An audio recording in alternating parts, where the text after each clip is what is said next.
So hello fellow Earthlings. This is Earthling 6455463728.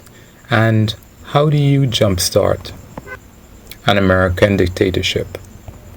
Well, like I would have mentioned in a previous piece, let me go into introductions of myself. Of course, if you already heard this stuff, you can skip forward. I'm Earthling 64 yada yada yada, and I have traveled the 5 seas, 7, not 7, but I've traveled a lot. I've gone to the Louvre and I've seen the Mona Lisa, Leaning Tower of Pisa. I have had some military training. I got a 4-year tuition scholarship for my undergrad, and I got a computer science degree and an MBA. I gained and I lost 85 pounds, and I've kept it off for the last 5 years. I quit smoking. I've been taking care of my uncle with dementia for at least the last 4 years. And that's me. Okay, jumpstarting an American dictatorship. The first thing that you need to do that is fear. Because you need to be able to control people who have had a certain amount of freedom. And you need them to stop talking as much as they normally do, like the media and all of this stuff. So in order to induce fear, the main way is by killing a bunch of people. And in order to kill a bunch of people, you probably need to have the military on your side. And you preferably need a lot of leaders, but you need to have a lot of support throughout the ranks of the military. And people who don't like it, you just kick them out. So as of right now, while it may seem kind of scary to the onlooker that, maybe Mr. Trump might try to start a dictatorship or so, and indeed it is kind of scary because, as many people have pointed out, most of the Republican Party, the great majority of the Republican Party, and for good reason, are kind of supporting Mr. Trump's bid to clearly overturn an election that he clearly lost. And that is scary. But if all people are prepared to do is to talk, then that's not going to be enough. You don't have to kill millions and millions of people, but if you round up, let's say, a whole bunch of Democratic leaders, let's say you got Barack Obama, let's say you got Nancy Pelosi, Chuck Schumer, or some other, you need some media people as well. You round all of these people up, and if an accident were to happen to them that was very brutal, I think that would probably do the trick. Or, as well, just as easily, I guess you don't really have to kill people. You could just trump up charges and put them in prison. So, yeah, I guess you don't actually have to kill people. You just put them in jail. That's what they did with so many people during the Arab Spring when they had, all of these different things. And in Saudi Arabia and all these other places. You put people in prison, then you maybe execute a couple of these people, and you can even allow them to have lawyers and all of this other stuff and have it go through the courts just the same way that things are going on right now, even though they're clearly wrong. You go to court, like right now what's happening is you go to court with no case, you keep putting out false information into your trusted media outlets, and the other media outlets, of course, you denigrate them and call them fake news and inspire doubt in them. But at the same time, there's almost no need to censor them because your real supporters are never going to look to them for news anyway. On a slight digression, I've wondered, why is it that even though the economy sucks and people are dying, why is it that so many people might stick with Mr. Trump? And I realized that he has delivered in a number of different ways. In terms of, for example, people who are against Muslims. Those Muslim bans finally worked out. They got through. They're not really doing anything, but they were there. All the tariffs against China, it ended up hurting people, but a lot of people might, just like they might not like Muslims, they might not like Chinese people as well. Asian people, they might see them coming to take jobs and so on. So that also is a benefit as well.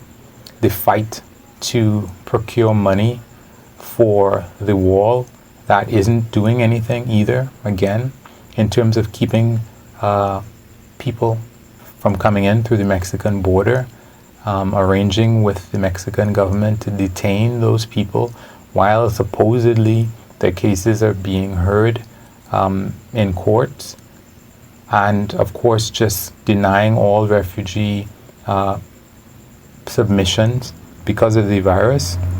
When it comes to having cut taxes, I mean, delivered, you know. So, and of course, the constant stream of satisfying rhetoric in terms of one would say it's like a cheerleading thing, you know. Good things are happening, good things are happening, good things are not actually happening. But if you tell people, it's like you're hypnotizing them, and it's a constant stream of information through Twitter. Hiya, it's like mesmerizing. And in addition to pointing out, you know, all of the great things like putting people on the Supreme Court, that was not, Mr. Trump.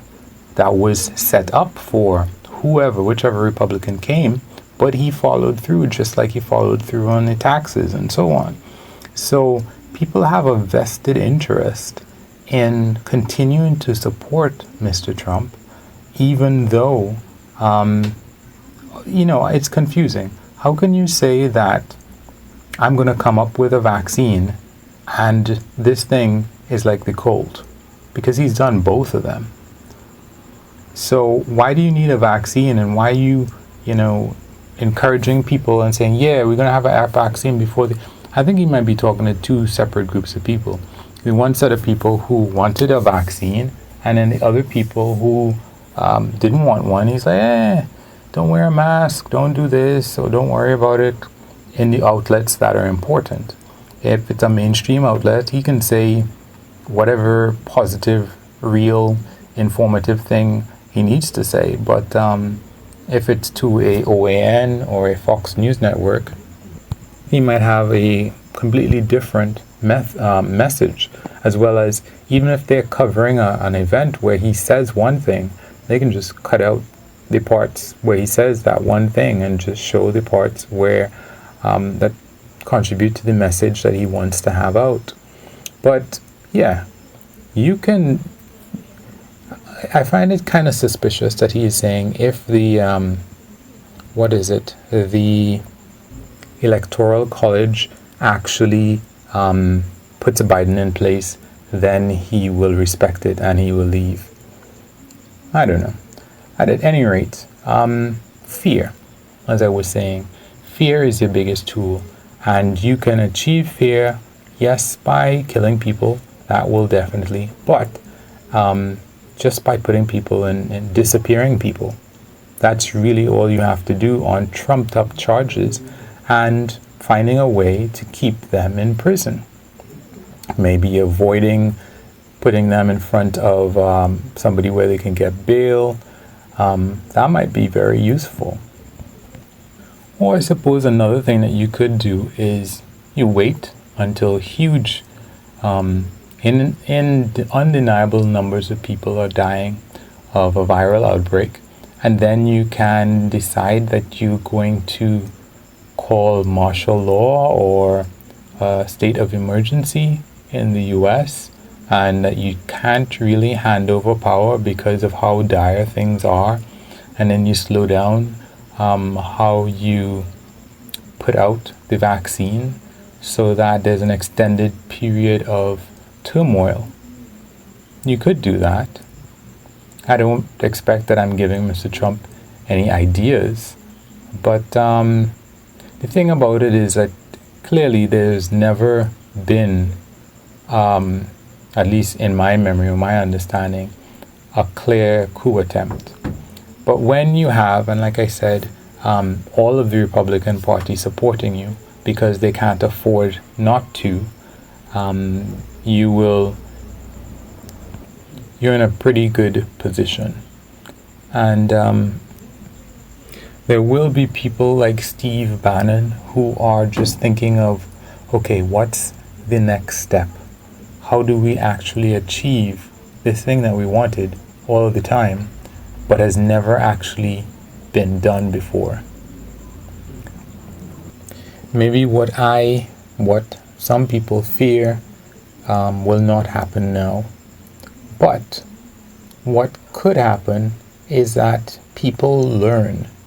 Whoever's looking, whoever's out there, whether it's Donald Trump Jr., whether it is the youngest son, I can't remember his name, but whoever, somebody who's looking will see, okay, this is how I can get at least as far as Mr. Trump did, easily. How can I go to the next step? Who in the military is a strong Republican who cares more about that than actual democratic values? And there probably are a lot of people. I mean, when you think about it, for example, people in the CIA are not pro-democracy, at least, well, especially not outside of the US. The US has no problem in destroying democracy outside of the US. I don't know about the FBI, but there are clearly people in the authorities, CIA, maybe even the FBI, maybe the military, who don't care about laws. They can drop into a country like Pakistan unannounced in order to get bin Laden. They can kill suspected terrorists in other countries without any court cases, any extradition. They can drop somebody into Panama and take out Manuel Noriega. So clearly, this rule of law does not matter to a great many Americans in the defense system, in the defense organization. And when you look at all of the things that Snowden would have released, there is no... The only thing that matters is supposedly the good, whatever that is, the good of the country.